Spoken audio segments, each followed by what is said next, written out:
Good evening, everyone. My name's Chris Cooper, known as the Channel Guy Trader, and I'm reporting to you live from Wall Street Trading's Miami office down in sunny South Florida. Today's date is Thursday, August the 8th, 2013, and here is today's After the Bell market summary video brought to you by wallstreettrading.com. Just a quick reminder before we go over the analysis here, if you have not been to the website yet, wallstreettrading.com, go check it out. A lot of free educational information on the site for you. At the same time, if you're interested in joining our prop firm or taking our professional trading course, please contact me at ccooper at wallstreettrading.com, as we are getting a lot of good positive responses of people that are interested in taking our course based off of the nice analysis that we are providing. And just a lot of stuff that we put out there. A lot of people are starting to notice what we do over here. Aside from that, let's go ahead and jump into the video, starting off with the indices to see how they closed. The Dow closed up over 27.5 points. The Nasdaq closed up 15 points, and the S&P 500 closed up 6.5 points. If we take a look at the breadth on the market, we had 4,080 issues advancing on the NYSE, Nasdaq, and the AMEX. We had 2,123 issues declining on the NYSE, Nasdaq, and the AMEX. Therefore, breadth was in favor of the bulls, about a 2-to-1 ratio there, and that kind of beats the 3-to-1 down ratio in favor of the bears that we've been having for the past couple of days here. If you take a look at the market action, most of the action was in the basic materials sector, which I have some good analysis to show you guys in that sector as far as with the dollar being concerned, which we've been talking about, that weakness in the dollar.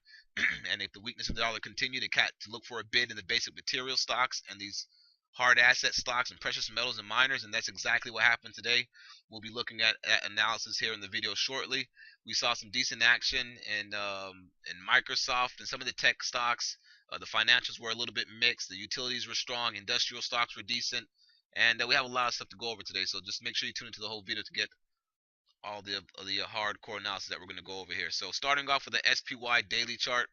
Oops, that's a mistake. Starting off with the SPY daily chart, you can see we closed up 62 cents here, up 0.37%, closing at 169.80. You can see we sold off below our little key level here around the 169.80 area, and we closed right above it, or right at it, I should say. And we're still holding this nice rising 20-day moving average right there. If we break above today's highs and continue to trend into tomorrow on Friday, which we may, because Priceline, which is a big stock in the Nasdaq, a key stock that people are watching, reported good earnings, and that Nasdaq strength could help boost up the S&P.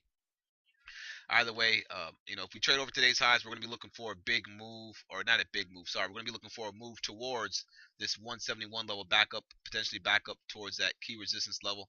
And who knows, we may make all-time highs tomorrow if we have a big day. Why do I say that? Because for the past 2 days that we've been selling off, those dip buys have been coming in. We've been getting some heavy, hardcore selling in the first, 30, and I would say in the first hour and a half of the session, and then they've been rallying it the whole day back to the top side. Dip buyers are just taking control over. We've been making V-shaped recoveries on an intraday basis for the past 2 sessions here.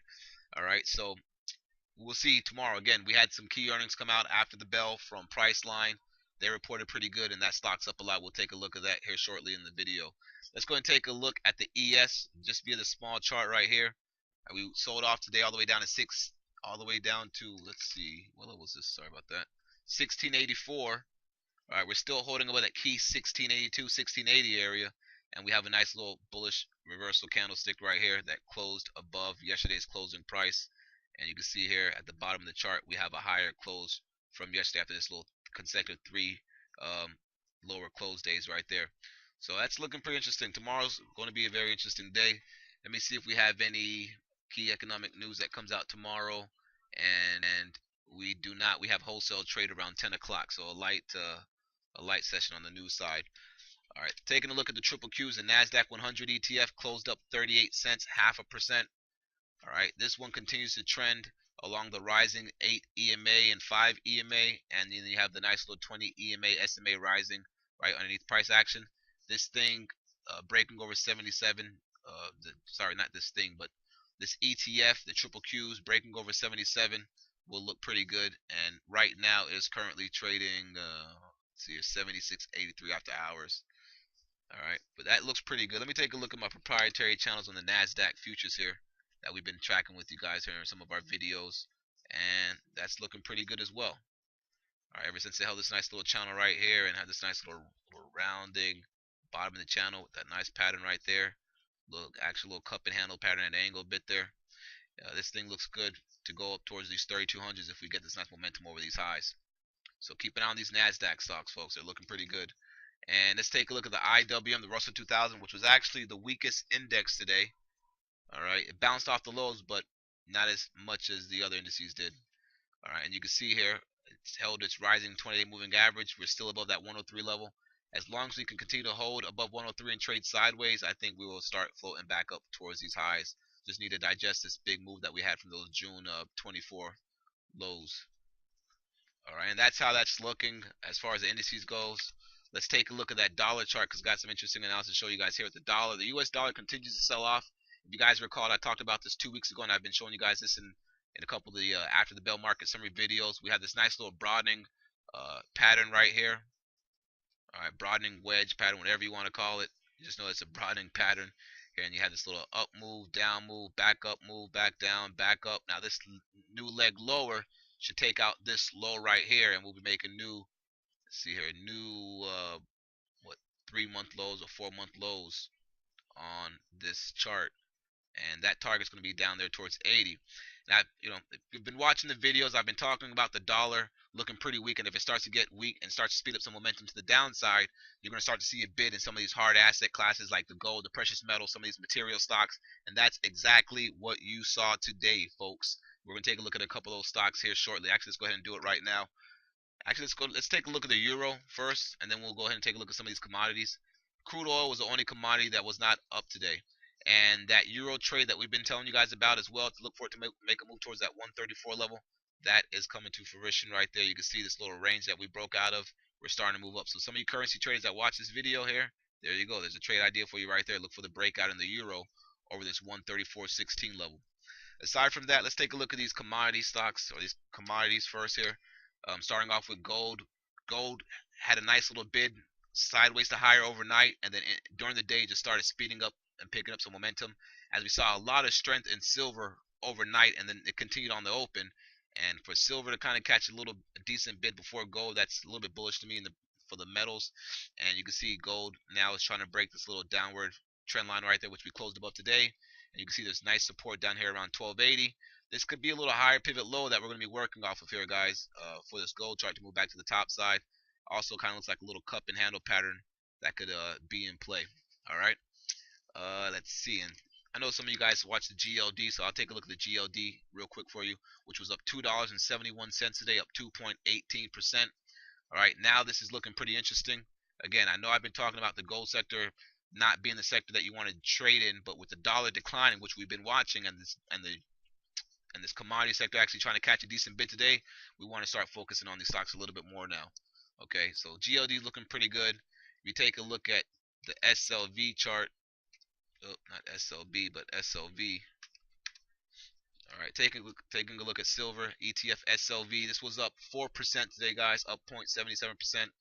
You can see it broke this nice little downward trend line right here, and if it takes out this high around 20, this thing could get going. It's trying to break above the declining 50-day exponential and simple moving averages, which it has not been above since back here in, what's this down there? Was that February? Oh, 1 second.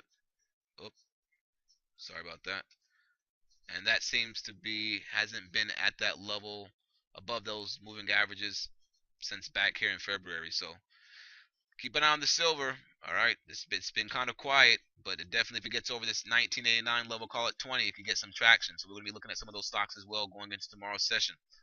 What else? Copper. I want to take a look at the copper futures. Copper has been showing some decent strength compared to the other commodities here for the past couple of days. You can see it finally broke out over this 320 level, out of this little 2, 3, 1, 2, 3, 4, 5, 6, 7, 8, 9 week range right here. And as long as it can hold above this 320, look for copper to get back above 330 and make a run up towards these 20-day moving averages.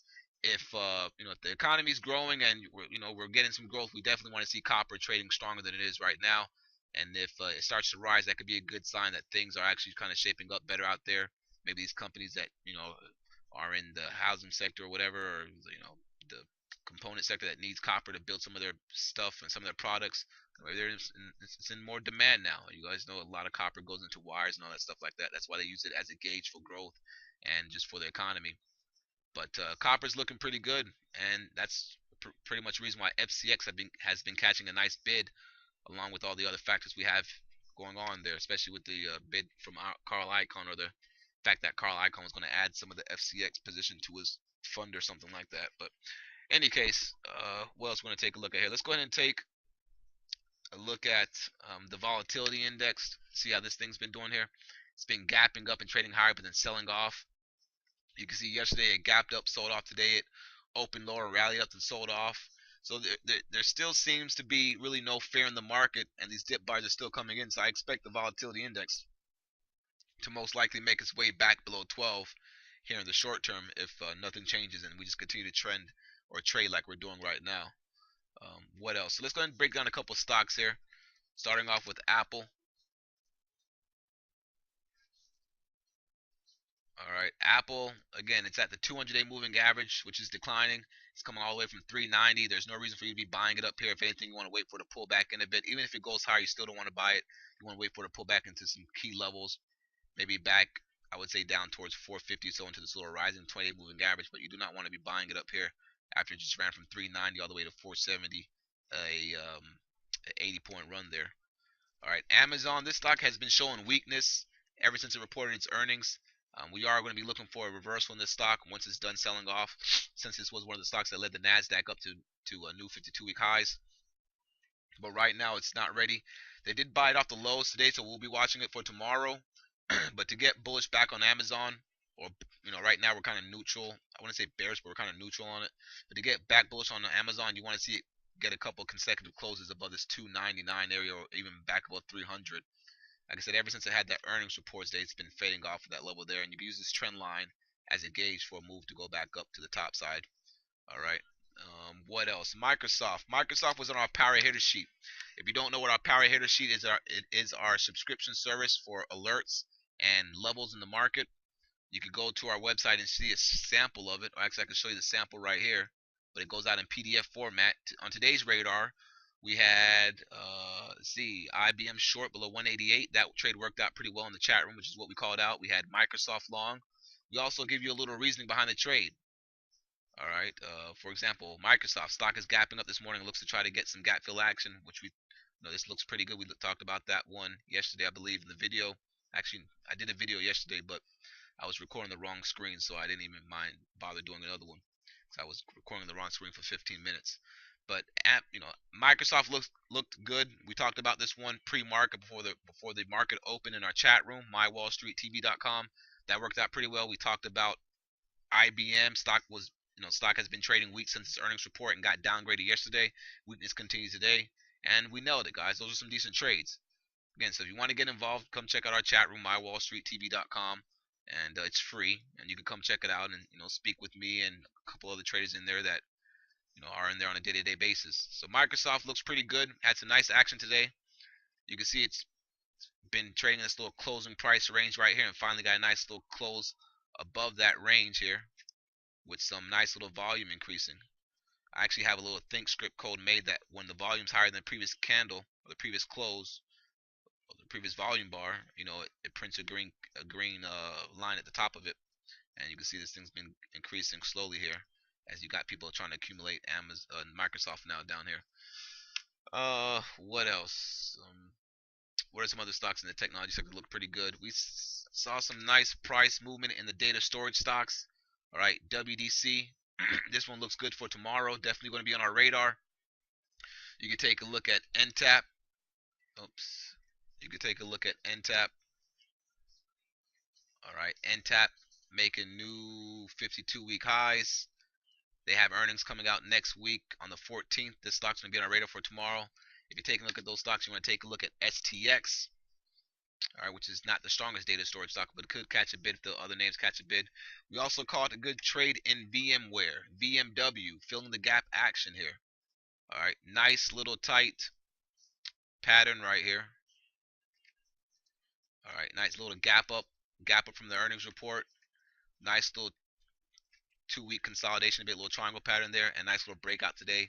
We were able to get long this name on an intraday basis and catch a nice little move up towards those highs. You can see the trade on our Facebook company page at Wall Street Trading. So VMW looks good. If you're looking at VMW, you always want to make sure you look at EMC because if I'm not mistaken, VMW owns shares of EMC or EMC owns shares of VMW. I forgot which way it is, but you can see that EMC is getting back above this key 26 level. Remember I talked about this stock a couple weeks back. This was a key level from before. That's where it broke down at and started trading sideways like garbage for the past, for the past 9 months or so, and now it's back above that 26 level. Over today's highs, the stock will have a next target of the high from 2 weeks ago or so, and then back up here towards 28. Keep your eye on EMC and VMW and those data storage stocks. They look pretty good.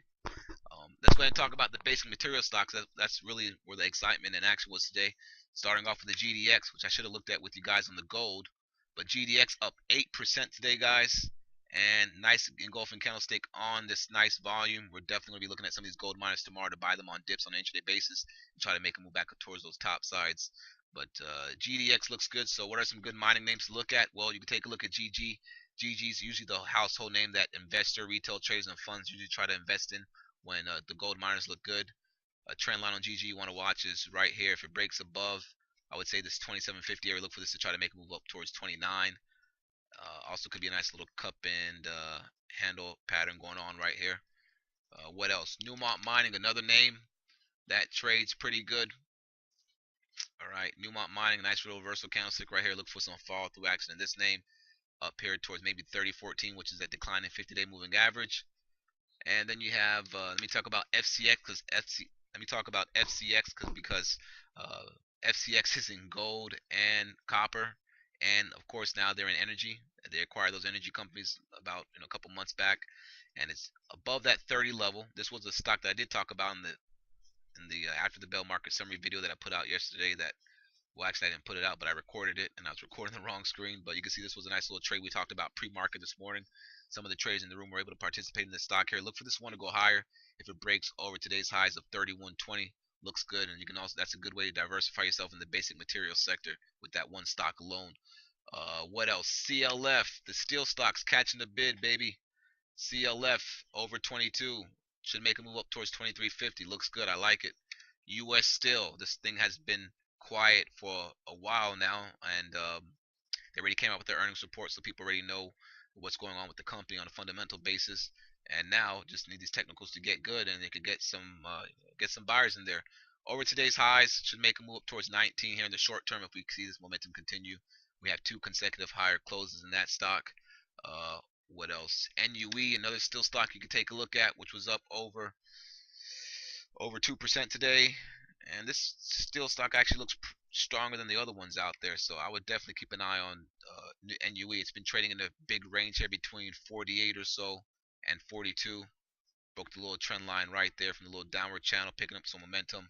Broke out over this 45 level, and let's see here, and put a higher pivot low in right here at 46 from these little pivot lows. So over today's highs on NUE 47.72 could start making its way back up towards the towards this year's highs around 48.53 or so. I like it. Looks good. The coal stocks got a nice little bid today. BTU was one of the stronger ones out there. All right, BTU was up 5% today. Look for this one to maybe get a continuation move tomorrow, as these stocks are very depressed and have been beaten up pretty hard and could get a nice little bid. And I also like CNX, which is one of the better looking coal stocks out there from the pattern, just because it has a nice little move up off the lows. All right, and a nice little tight range that it's trying to make right here. So keep an eye on CNX. Again, we'll have to watch and see if it can hold this area. If not, then we'll look at some other names in that basic material sector. Devon Energy, natural gas stock was in play yesterday, pretty good. Had a nice little continuation move today. Look for this one to make a move higher tomorrow if the momentum continues. This stock, we actually shorted this stock yesterday morning, and it made a nice little V-shaped reversal going into the close, or at least around the afternoon time, and you can see that momentum was in there. So dip buyers are definitely in this name. Institutions and funds are definitely buying this name up here. The financials, not really much to talk about there. I mean, JP Morgan was down 0.85% today. Bank of America was up 0.5%. They're just whatever right now.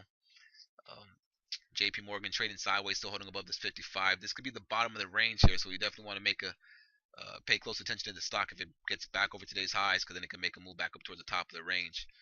Goldman Sachs, I believe this one broke out to new 52-week highs. Oh, no, it didn't. Sorry about that. It broke over yesterday's highs, but then closed on the lows. That's not good because I saw the stock looking very strong this morning. Take a look at the 5-minute chart. Oh, it looked very strong in the morning for a second until up to 10 o'clock, then it dumped on itself. All right, so that's not looking too good. Goldman Sachs, that's a little area to watch. At the same time, it's still trading in a range between 162, all right, and 168. So we'll just keep on watching this one right there. And Morgan Stanley, let's take a look at this one real quick here. Morgan Stanley trading sideways, little range here. Has a little gap fill down here around 26.55, resistance at 28. All right, folks, I don't want to drag this video out. Hope you guys enjoyed the analysis. Make sure you check out our website, wallstreettrading.com. If you don't have a Facebook page because you're not into the Facebook thing, well, we have a Google Plus page for you professionals out there that don't like the Facebook. Aside from that, have a great day, and contact us if you're interested in joining our prop firm or taking our active traders education course. Take care, folks. Cheers.